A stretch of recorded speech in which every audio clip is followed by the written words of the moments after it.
नमस्कार, मैं हूं अरुण तोमर। आप देख रहे हैं स्वराज एक्सप्रेस। लोकतंत्र के महासमर में आपका स्वागत है। लोकसभा चुनाव 2024 के 7वें और अंतिम फेज में 7 राज्यों और 1 केंद्र शासित प्रदेश की 57 सीटों पर वोटिंग जारी है। दोपहर 3 बजे तक 49.68% वोटिंग हो चुकी है। सबसे ज्यादा 58.41% वोटिंग हिमाचल प्रदेश और सबसे कम 42.95% वोटिंग बिहार में हुई है। इसके अलावा ओडिशा में विधानसभा चुनाव के लिए 49.77% वोटिंग हुई है। 7वें चरण में भी पश्चिम बंगाल में हिंसा की खबरें आई हैं। पश्चिम बंगाल के भांगर में सीपीआई और आईएसएफ के कार्यकर्ताओं ने टीएमसी समर्थकों पर बम से हमले का आरोप लगाया है।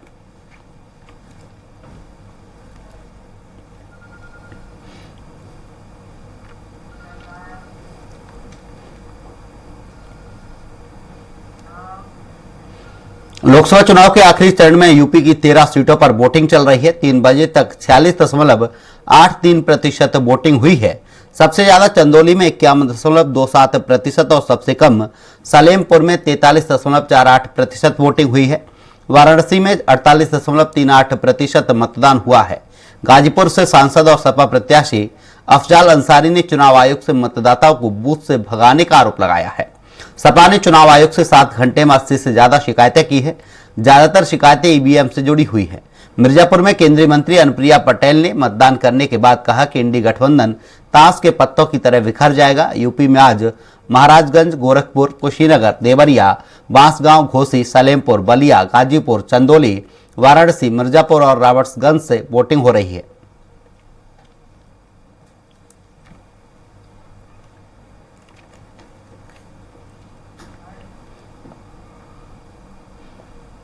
ने जो उत्साह दिखाया है, मैं सबसे पहले उन सभी मतदाताओं के प्रति हृदय से आभार व्यक्त करता हूं कि देश के अंदर जो समर्थन प्राप्त हो रहा है उसको ध्यान में रखते हुए हम कह सकते हैं कि 4 जून को जब जनता जनार्दन का फैसला आएगा तो देश के अंदर आत्मनिर्भर और विकसित भारत के लिए विरासत भी और विकास भी, गरीबों के प्रति संवेदना भी, युवा पीढ़ी के उज्जवल भविष्य, जिन लोगों ने और जिन पार्टियों ने, जिन सरकारों ने काम किया है उसको पूरा आशीर्वाद प्राप्त हो रहा है कि मोदी जी एक बार फिर से प्रचंड बहुमत के साथ सरकार बनाएंगे।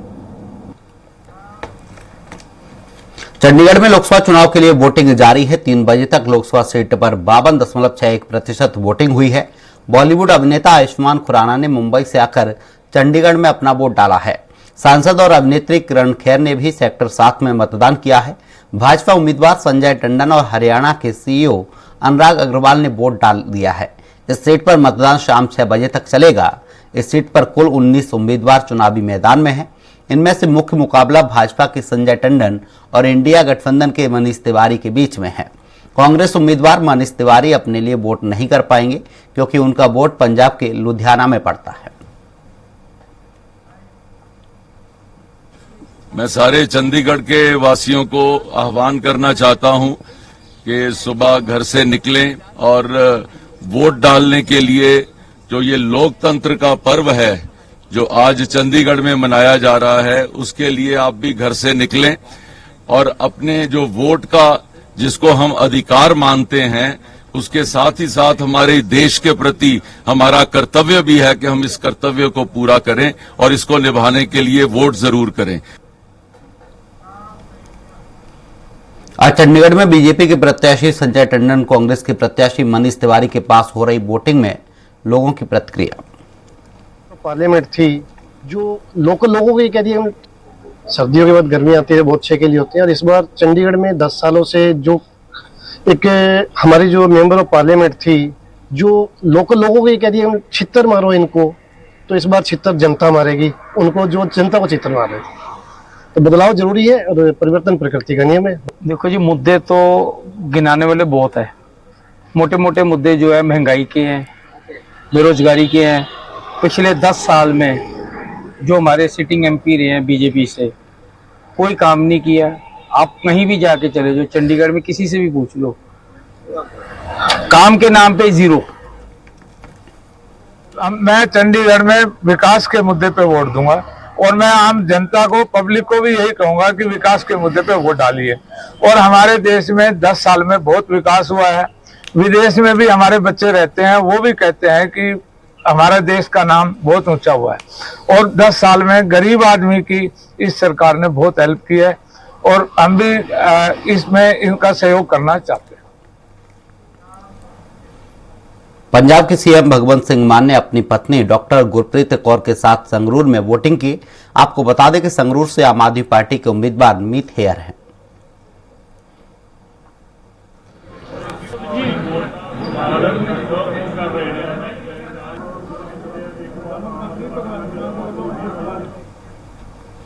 मोगा जिले के पोलिंग बूथ पर वोटिंग सुचारू रूप से जारी है।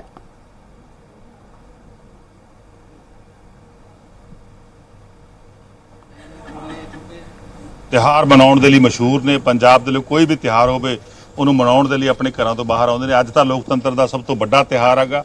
ਸੋ ਸਾਰੇ ਜਣੇ ਸਵੇਰ ਹੀ 7 ਵਜੇ ਸਵੇਰੇ ਮੈਂ ਸਮਝਦਾ ਦੇ ਘਰਾਂ ਤੋਂ ਨਿਕਲ ਆਏ ਨੇ ਕਿ ਔਰ ਇਸ ਲੋਕਤੰਤਰ ਦੇ ਵੱਡੇ ਤਿਉਹਾਰ 'ਚ ਆਪਣਾ ਹਿੱਸਾ ਪਾਉਣਗੇ ਔਰ ਸਾਰੇ ਜਣੇ ਦੇਸ਼ ਦੀ ਤਰੱਕੀ ਦੇ ਲਈ, ਦੇਸ਼ ਦੀ ਚੜ੍ਹਦੀ ਕਲਾ ਦੇ ਲਈ, ਸ਼ਾਂਤੀ ਦੇ ਲਈ ਵੋਟ ਕਰਨ ਲਈ ਸਾਰੇ ਆਪਣੀਆਂ ਲਾਈਨਾਂ 'ਚ ਲੱਗੇ ਨੇ। ਸੋ ਮੇਰੀ ਵੀ ਅਪੀਲ ਆ ਪੰਜਾਬ ਦੇ ਲੋਕਾਂ ਨੂੰ ਕਿ ਸਾਰੇ ਜਣੇ ਇਸ ਲੋਕਤੰਤਰ ਨੂੰ ਹੋਰ ਮਜ਼ਬੂਤ ਕਰਨ ਦੇ ਲਈ, डेमोक्रेसी की जी प्रोटेक्शन के लिए, रक्षा के लिए अपनी अपनी वोट का इस्तेमाल करना।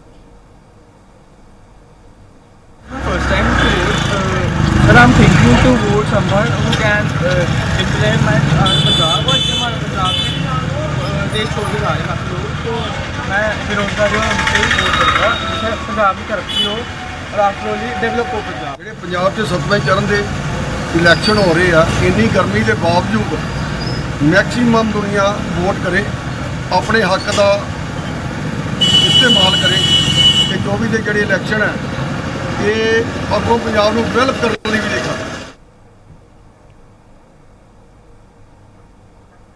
आई वुड से कि ਵਧੀਆ ਸੀ। ਇਲੈਕਸ਼ਨ ਮੈਨੀਫੈਸਟੋਜ਼ ਨੇ ਜੋ ਪਾਰਟੀਆਂ ਦੇ ਠੀਕ ਨੇ, ਬਟ ਉਹਨਾਂ ਤੇ ਕੰਮ ਕਰਨ ਦੀ ਵੀ ਲੋੜ ਹੈ। ਜਿਵੇਂ ਆਪਾਂ ਨੂੰ ਪਤਾ ਹੈ ਵੀ ਐਮਪਲੋਇਮੈਂਟ ਓਪਰਚੁਨਿਟੀਜ਼ ਵਧਣੀਆਂ ਚਾਹੀਦੀਆਂ ਨੇ। ਇੱਕ ਜਿਵੇਂ ਕਲਾਈਮੇਟ ਚੇਂਜ ਨੂੰ ਲੈ ਕੇ this should have been in the manifesto. ਇਹ ਮੈਨੀਫੈਸਟੋ ਹੋਣਾ ਚਾਹੀਦਾ ਸੀ ਵੀ ਅਸੀਂ ਕੀ ਕਰਾਂਗੇ ਆਉਣ ਵਾਲੀ ਪੀੜ੍ਹੀ ਨੂੰ ਇੱਕ ਅੱਛਾ ਮਾਹੌਲ ਵਾਤਾਵਰਣ ਦੇਣ ਲਈ।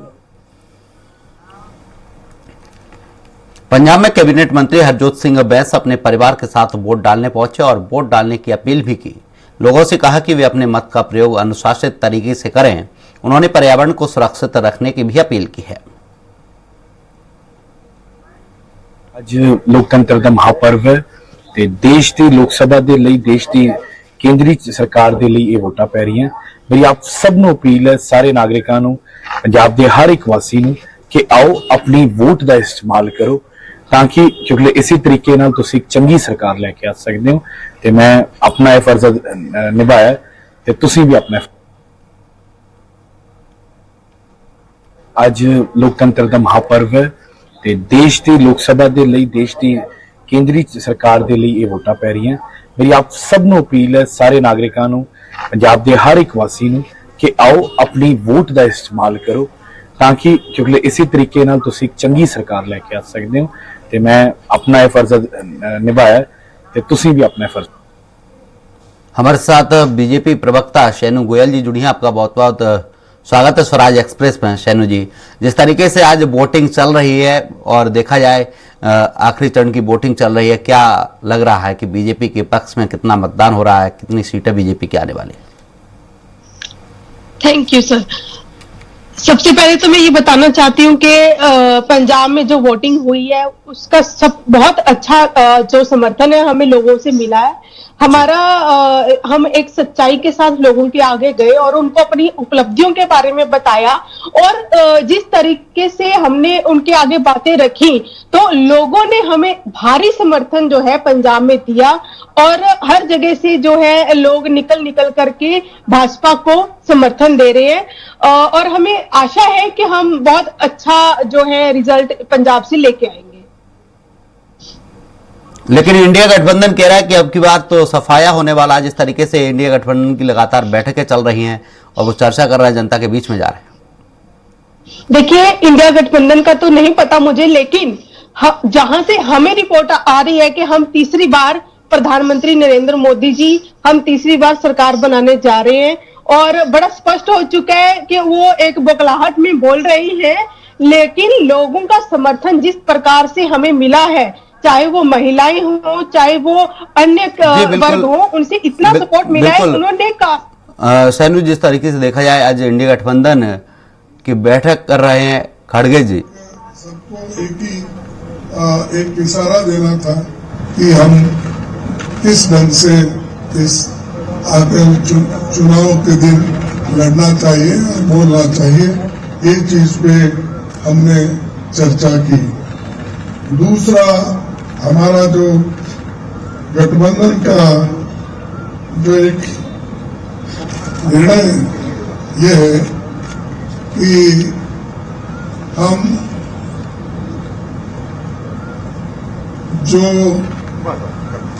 आज बीजेपी और उनके साथी लोग खास करके एग्जिट पोल पे बहुत वो लोग चर्चा करेंगे और इसीलिए लोगों में कंफ्यूजन नहीं होना और वो जो नैरेटिव देने की कोशिश कर रहे हैं उसको हमने सच्चाई इस देश के लोगों को बताना चाहते हैं।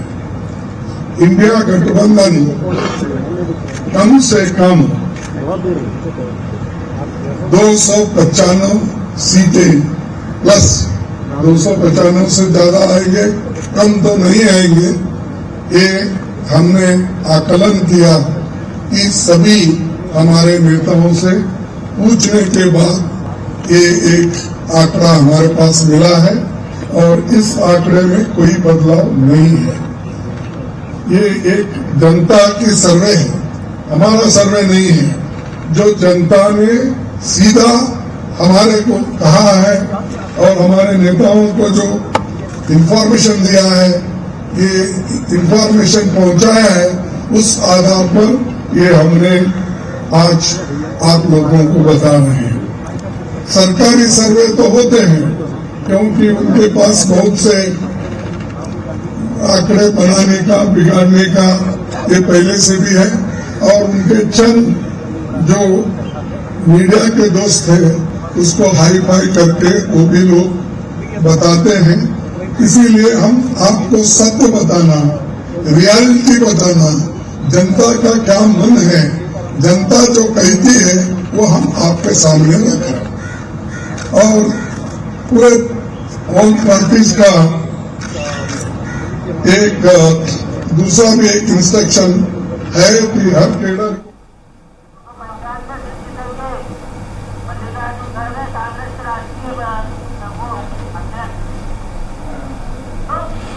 सैनू जी, जिस तरीके से मल्लिकार्जुन खड़गे प्रेस कॉन्फ्रेंस कर रहे थे, उन्होंने कहा कि 295 सीटें इंडिया गठबंधन जीतेगा इस बार।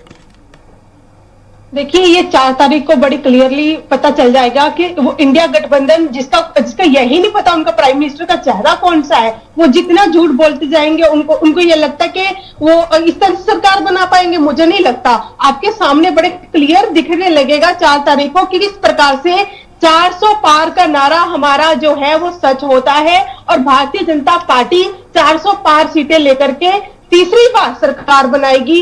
इन लोगों को बुरी तरह से लोगों ने नकार दिया है। नेपोटिज्म के खिलाफ, कास्टिज्म के खिलाफ, करप्शन के खिलाफ लोगों ने आवाज बुलंद कर ली है। सब वर्ग इकट्ठे होकर के भाजपा को जिता रहे हैं और आपके सामने जो है वो आ जाएगा। सैनू ने जिस तरीके से प्रेस कॉन्फ्रेंस में मल्लिकार्जुन खड़गे जी कह रहे हैं कि जो सर्वे हुआ ये जनता का सर्वे है, जनता कह रही है, जनता बता रही कि अब की बार इंडिया गठबंधन की सरकार बनने जा रही। 295 सीट वो अपने मन से नहीं कह रहा है, वो कह रहा है कि जनता कह रही है बात।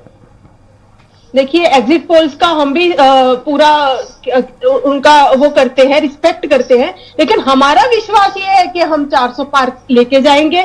ये हमें अपने काम पे भरोसा है और लोगों पे पूरा भरोसा है कि हम जो है सरकार दोबारा बनाने जा रहे हैं। जिस प्रकार से भारतीय जनता पार्टी लगातार 10 सालों से काम कर रही है, विकास की दौड़ में लगी हुई है, जो कहा वो करके दिखाया, उसके काम में लगी हुई है, तो मुझे नहीं लगता कि ऐसा कुछ भी संभव होगा कि लोग इनको समर्थन देंगे। हमने कास्टिज्म के खिलाफ, हमने करप्शन के खिलाफ, हमने नेपोटिज्म के खिलाफ अपना एक नारा बुलंद रखा है और लोग हमें सपोर्ट करें। लेकिन मैं आज इस 7वें चरण के समाप्ति पर चुनाव आयोग को पुनः बहुत बहुत धन्यवाद देता हूं। मैं इसके साथ साथ हमारे चुनाव आयोग के लाखों कर्मचारी जो जमीन पर उतर करके जिन्होंने मतदान को सफलतापूर्वक पूरा कराने में अपना योगदान किया है, और सुरक्षा कर्मियों ने जिन्होंने दिन रात मेहनत करके कानून व्यवस्था को बना करके लोगों का लोकतंत्र में विश्वास को मजबूती देते हुए चुनाव आयोग के इस मंशा को कि चुनाव आयोग निष्पक्ष हो, इसको पूरा करने में हमारे लाखों चुनाव आयोग के कार्यकर्ता और साथ में सुरक्षा कर्मचारी, उनको भी मैं धन्यवाद देता हूं जिन्होंने इस काम को अंजाम तक पहुंचाया है। और मैं इस घड़ी में, इस समय जब लोकतंत्र का पर्व, लोकतंत्र का सबसे बड़े लोकतंत्र का चुनाव संपन्न हुआ है, तो मैं अपने मतदाताओं को भी बहुत बहुत धन्यवाद देता हूं जिन्होंने इतनी भीषण गर्मी में सातों फेज में अपने पूरे ताकत के साथ मतदान किया और इस पर्व को सफल बनाया है। तो ऐसे मेरे मतदाता भाई, उनको भी मैं प्रणाम करता हूं, धन्यवाद देता हूं, और उन्होंने इस लोकतंत्र को सफल बनाने में अपना योगदान किया है। मैं विशेष करके अपने युवा साथी नव मतदाताओं को भी बधाई देना चाहता हूं जिन्होंने पहली बार अपने मत का प्रयोग किया और प्रजातंत्र के इस उत्सव में भागीदारी उनकी रही, उनको भी मैं विशेष करके धन्यवाद देता हूं।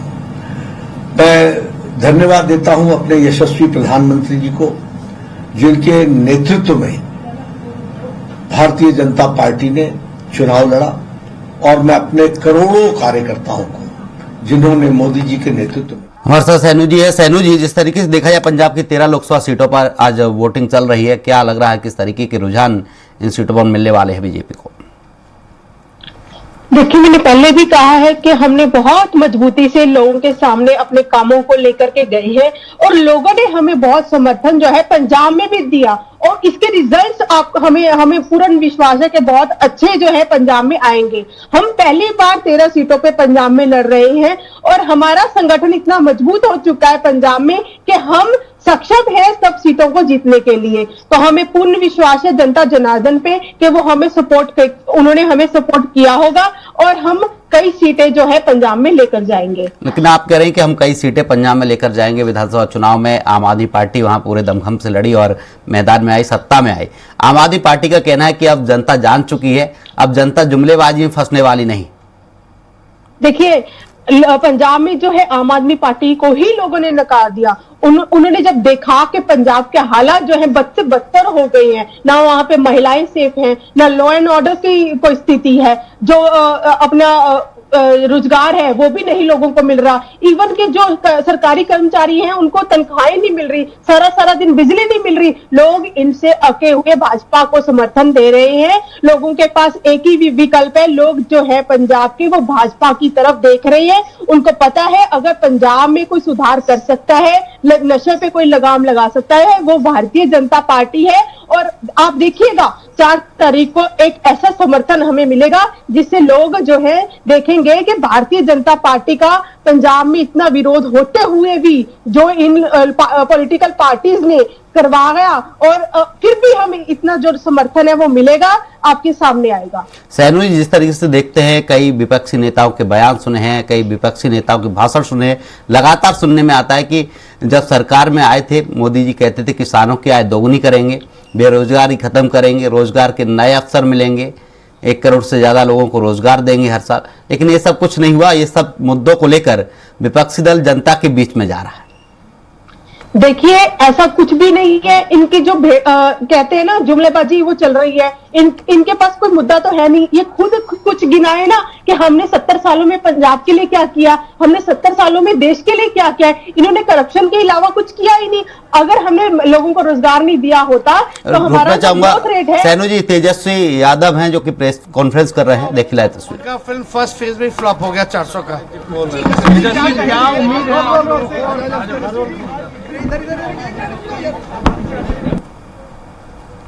महिलाओं को घर पे बैठे लखपति दीदी के राही उनको इतनी योजनाएं दी कि वो घर बैठे कमा रही है। तो ऐसा तो कुछ है नहीं कि हमने रोजगार नहीं दिया, हमने हर वर्ग को, हर जात धर्म को, हर जगह पे पूरन रख के काम किया है। लेकिन आप सबका साथ सबका विकास की बात करते हैं, हिंदू मुस्लिम सबसे ज्यादा आपकी पार्टी पर आरोप लगते हैं। विपक्षी दल कहता है कि जब भी बीजेपी को लगता है कि अब की बार सीटें नहीं आने वाली, अब की बार चुनाव आ रहे हैं, तो हिंदू मुस्लिम कर दो।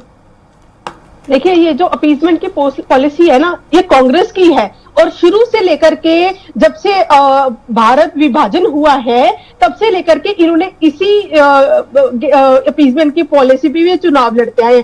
अब भी इनको यही लगता है कि अगर मोदी जी को हराना है तो ये वाला कार्ड खेल लो, लेकिन ऐसा नहीं होगा। लोगों ने अपीजमेंट की पॉलिसी को और जात धर्म के पॉलिसी, लेकिन धर्म के नाम पर तो बीजेपी जनता के बीच में जाती है। राम मंदिर के मुद्दे को लेकर बीजेपी जनता के बीच में जाती है, सनातन को लेकर बीजेपी जनता के बीच में जाती है। नहीं, ऐसा नहीं है, हम सबको बीच में लेकर के जाते हैं। अगर आप देखेंगे पहली जो हमने राष्ट्रपति है वो एससी को लगाया, अगर आप देखेंगे एसटी को भी लगाया, तो ऐसा तो कुछ नहीं, हम तो सबको बराबर लेकर के चलते हैं। ये इन्होंने जो लोगों के अंदर भेदभाव का जो डालना है वो डालेंगे, लेकिन हमें पता है कि हम सभी वर्गों को साथ लेकर के चल रहे हैं और सभी वर्ग हमें समर्थन दे रहे हैं और तभी हम 4 तारीख को एक भारी मैंडेट के साथ सरकार बनाएंगे।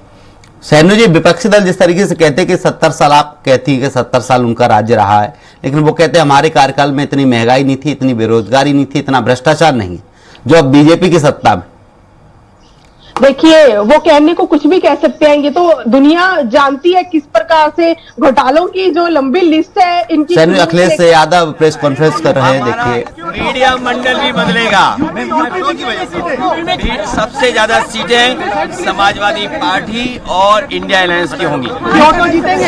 आपको लगता है फंस गए? थोड़ा सा दीजिए।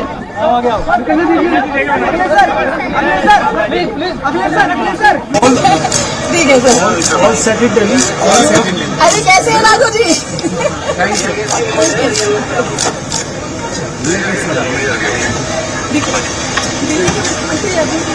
जिन्होंने कहा कि मैं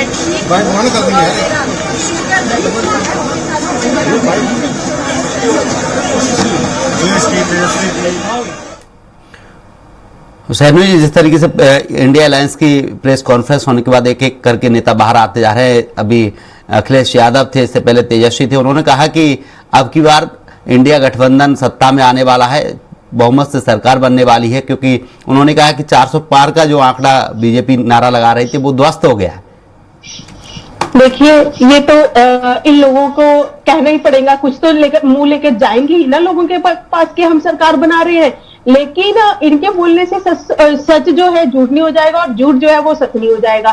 रियलिटी जो है लोग बताएंगे, लोगों का मत बताएगा कि उन्होंने किस पार्टी को वोट दिया है, उन्होंने किस पार्टी को जिताया है और किसको उन्होंने समर्थन दिया है। लोग लखनऊ में भी चुनाव फंस गया है। जो नीतियां थी, चाहे वो अब आप देखेंगे सैम पित्रोदा जो बोलते हैं विरासती टैक्स की बात करते हैं, क्या विरासती टैक्स हमारे इंडिया में लागू हो सकता है? ऐसी तो ये बातें करते हैं। ये विदेशों के जो नियम है वो अपने हमारे भारत में लागू करना चाहते हैं और काले गोरे कब लेते हैं, क्या लोग इनको देंगे? क्या कौन सी किस कास्ट बेस्ड पॉलिटिक्स की बात करते हैं, तो कभी कास्ट सर्वे की बात करते हैं। इन चीजों को बीच में लेकर जाएंगे तो लोग इनको समर्थन नहीं देंगे। भारत के लोग जो है पढ़े लिखे लोग हो चुके हैं, लोगों को सब सामने आता है कि काम कौन कर रहा है और जुमलेबाजी कौन कर रहा है। सैनू जी, लोगों को यह भी पता है कि किसानों की आय दोगुनी करने की बात कही गई थी, बार बार मंचों से आवाज सुनाई देती थी कि किसानों की आय दोगुनी कर दी जाएगी, बेरोजगारों को रोजगार दिया जाएगा, लेकिन किसानों की आय मुझे नहीं लगता दोगुनी हुई है। देखिए, मैं फिर से बताना चाहती हूँ कि पूरे देश में किसान रहता है और पूरे देश से समर्थन भारतीय जनता पार्टी को लगातार मिलता आया है, लेकिन पंजाब में एक अलग तरह की पॉलिटिक्स चलाई जा रही है। उनको पता है अगर पंजाब भी कहीं ना कहीं भारतीय जनता पार्टी के यहाँ पे आ जाती है तो पूरे वर्ल्ड में जो है भारतीय जनता पार्टी का परचम लहराएगा। कि जिस प्रकार से काम भारत में मोदी जी ने कर दिए, पंजाब में हो गए, तो दोबारा इन लोगों को कुछ देखने को नहीं मिलेगा। इन्होंने एक नफरत जो है किसानों में भर दी और उनको किसान जो जत्थेबंदियां हैं उनके अंदर भर दी और उनके चैनल के माध्यम से ये पंजाब का माहौल जो है खराब करना चाहते हैं। जिस समय का भाव रुकना चाहूंगा। तमाम चर्चा के लिए आपका बहुत बहुत शुक्रिया। फिलहाल के लिए लोकतंत्र के महासमर में इतना ही। आप देखते रहिए स्वराज एक्सप्रेस। नमस्कार।